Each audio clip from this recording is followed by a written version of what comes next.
Que faire après une agression? Épisode 2, on a déjà fait un contenu sur l'aspect cadre légal, n'hésitez pas à la regarder.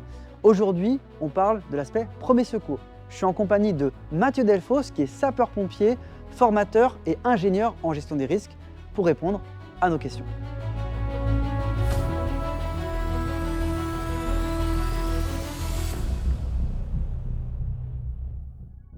Et bah alors quand on est victime ou témoin d'une agression, c'est un petit peu comme dans n'importe quel geste de secourisme. Le premier des réflexes, et on va le coupler avec autre chose, mais le premier des réflexes, c'est de se protéger.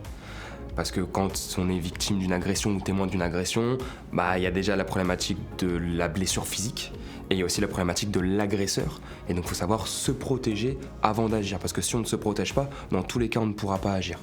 Et le deuxième réflexe à avoir, lorsqu'on est seul ou à plusieurs, c'est tout de suite d'alerter les secours.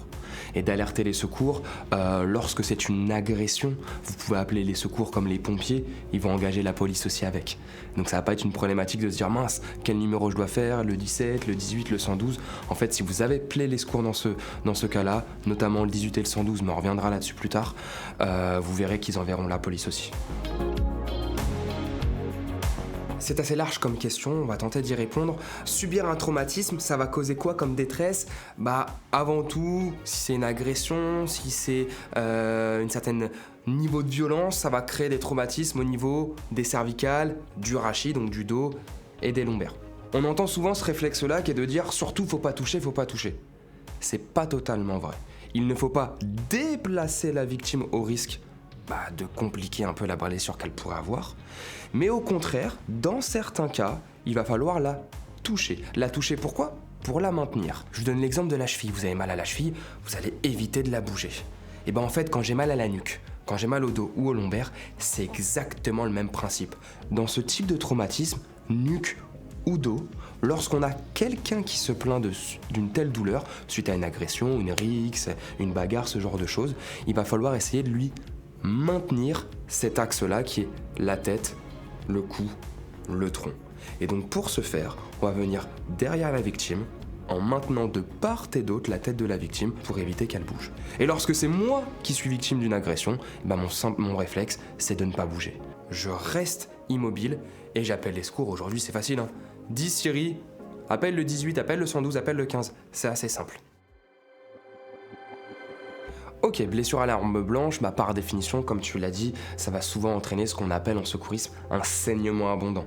Ce qu'on connaît, le mot hémorragie. Et qui dit saignement abondant dit que le pronostic vital de la victime va très vite être engagé. Et donc qu'est-ce qu'on va devoir faire ?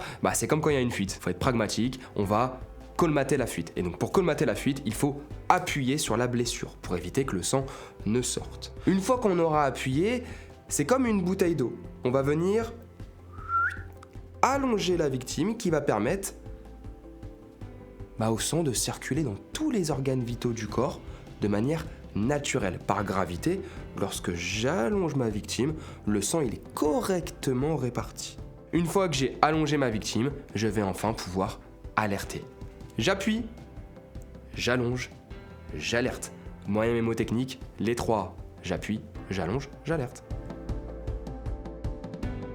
Ce qui est important à comprendre sur ce type de blessure, lorsque le couteau, ce qu'on va appeler un corps étranger, reste dans le corps de la victime, il ne faut surtout pas l'enlever. Pourquoi ? Lorsqu'il y a un corps étranger, dans notre exemple un couteau, qui est encore, exemple, dans le bras de ma victime, potentiellement, il peut empêcher un minima le sang de couler. Si jamais je l'enlève, il s'est blessé une fois, je l'enlève, il se blesse une deuxième fois, allez, retour, et en plus, le sang va continuer à couler. Donc surtout, lorsqu'il y a un corps étranger, quel qu'il soit, dans notre exemple, c'est l'arme blanche, mais quel qu'il soit, on ne touche pas un corps étranger. Cette question est super importante. En cas d'urgence, en cas d'agression, cette question est essentielle, tout le monde est censé connaître la réponse.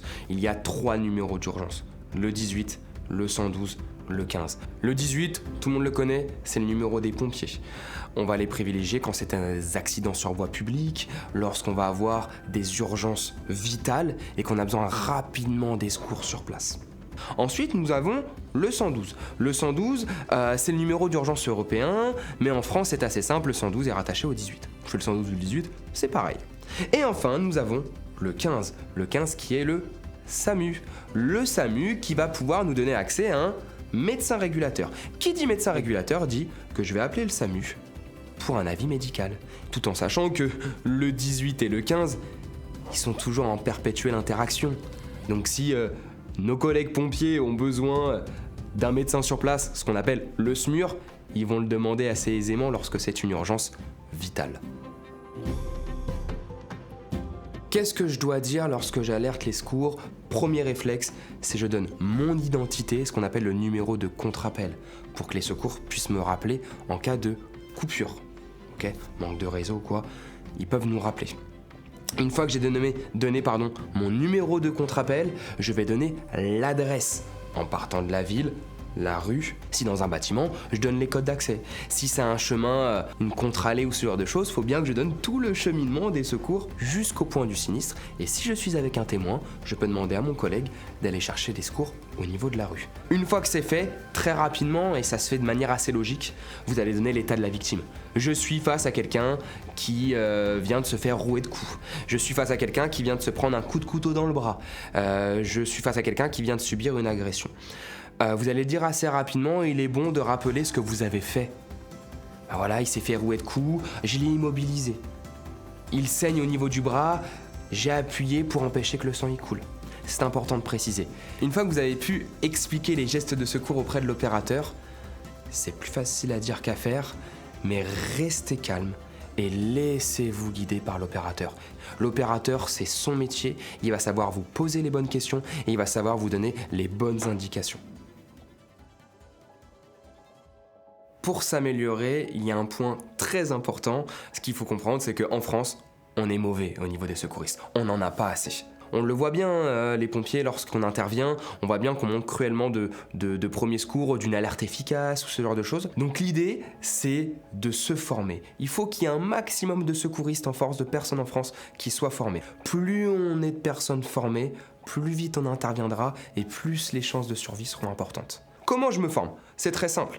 Il y a plusieurs versions. Il y a la formation, ce qu'on appelle premier secours civique de niveau 1, qui est pour le grand public. Donc à partir de 11, 12, 13 ans, on peut facilement faire cette formation. Ça dure une journée et elle est accessible aux casernes à proximité. Donc allez vous renseigner auprès de votre caserne la plus proche et ils sauront vous diriger. Si on a envie d'aller un peu plus loin, il y a des formations disponibles en entreprise. Le sauveteur secouriste du travail.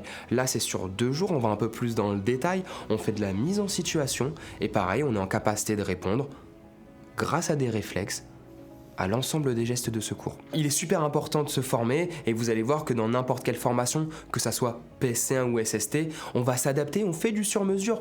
J'ai un jeune parent, on va parler des risques pour les enfants, pour les nourrissons, les seniors, on va parler d'AVC, maladies cardiovasculaires, etc. On va s'adapter au public. Les formateurs sont tous bienveillants, il existe pléthore d'organismes de formation. Souvent les formateurs ils sont issus d'une expérience pompier ou d'une expérience sécurité civile et donc ça apporte toujours une plus-value. Plus on est de personnes formées, plus on a de chances de pouvoir intervenir. Formez-vous, on en a besoin. Merci à Mathieu d'avoir répondu à toutes nos questions et à la société Securigreen de nous avoir accueillis dans leurs locaux. Si vous avez des questions comme toujours, en commentaire. Quant à nous, on se retrouve pour le dernier épisode sur l'aspect psychologique.